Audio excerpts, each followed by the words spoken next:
Viewers, বৃষ্টি এবার জ্বলে পুড়ে ছাই হয়ে যাচ্ছে যখন দেখেছে অনিক এবং মেঘলার মধ্যে মিল হতে চলেছে, আর তখন থেকেই হিংসায় জ্বলে পুড়ে ছাই হয়ে যাচ্ছে বৃষ্টি।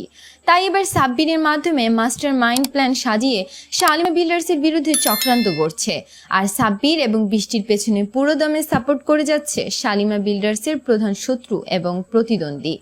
শালিমা বিল্ডার্সের প্রধান শত্রু এবং প্রতিদ্বন্দ্বী চায় শুধু শালিমা বিল্ডার্স ধ্বংস, আর এদিকে বৃষ্টিও চায় একই রকম। তার কারণটি হচ্ছে শালিমা বিল্ডার্স ধ্বংস হয়ে গেলে অনিক আবারও মেঘলার কাছ থেকে চলে এসে বৃষ্টির কাছে আত্মসমর্পণ করবে, আর এটি মূলত বৃষ্টির ধারণা। তো ভিউয়ার্স, আপনারা একটি বিষয় লক্ষ্য করুন, মেঘলা হচ্ছে অনিকের প্রথম স্ত্রী আর তার অধিকার সবচেয়ে বেশি। তো যখনই অনিক তার কাছে থেকে দূরে সরে গিয়ে বৃষ্টিকে বিয়ে করছে, তখন মেঘলা কোনো কিছু বলেনি এবং সুখ শান্তিতে বৃষ্টি এবং অনিক সংসার কাটাচ্ছে।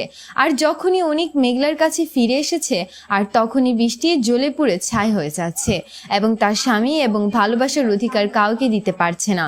আর এই বিষয়টি খুবই খারাপ।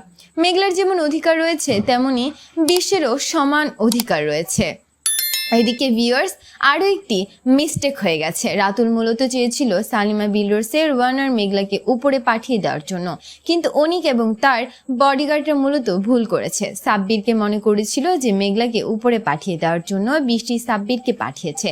তাই মূলত অনিক এবার রেগে মেগে বৃষ্টির কাছে গিয়েছে এবং তাকে অনেক বাজেভাবে সাজিয়েছে।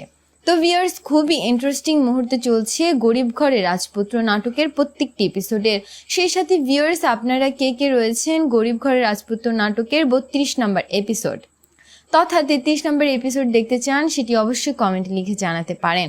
তো ভিউয়ার্স, আপনাদের কাঙ্ক্ষিত নাটক গরিব ঘরের রাজপুত্র নাটকের 33 নম্বর পর্বটি আসতে চলেছে আগামী মঙ্গলবার দিন দুপুর ঠিক 12টায় কারোহিম ইউটিউব চ্যানেলের মধ্যে।